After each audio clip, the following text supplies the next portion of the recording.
La société existe depuis juin 2018. L'idée vient du constat d'une problématique qui est toute récente avec les brasseries urbaines qui se montent depuis 10 ans. Puisque initialement, en fait, le coproduit de la bière, le principal coproduit qui est la drèche, était utilisé pour les agriculteurs au niveau rural qui les donnent à leurs bêtes. Sauf qu'avec toutes ces brasseries urbaines, maintenant, elles ne savent pas quoi en faire, il n'y a pas d'agriculteurs dans le coin. Donc nous, on propose de les revaloriser, de les traiter et d'en faire de la farine pour l'alimentation humaine.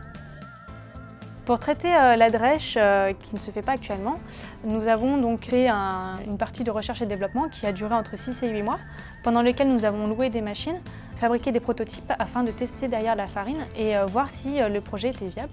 Notre solution, c'est de traiter très rapidement la drèche dans la journée. Nous récupérons que la drèche au niveau local. Une fois la drèche récupérée, nous la traitons chez nous, c'est-à-dire qu'une partie va directement dans une chambre froide afin de stopper la fermentation et l'autre partie va directement dans un déshydrateur. Ensuite, une fois la drèche séchée, en dessous de 100 degrés pour garder l'apport nutritionnel, nous passons cette drèche séchée dans un moulin à meule de pierre pour ensuite l'ensacher dans des sachets de 5 kg pour les professionnels et 1 kg pour les particuliers. L'investissement de la production, c'est 100 000 € de machine environ. Et l'objectif est à 3 ans de retraiter 500 kg jour de drèche. Au niveau nutritionnel, nous avons une farine qui est forte en protéines, forte en fibres et forte en fer.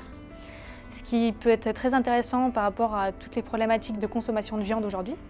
Et elle porte également un intérêt puisque au niveau gustatif, on a un goût qui diffère suivant la farine.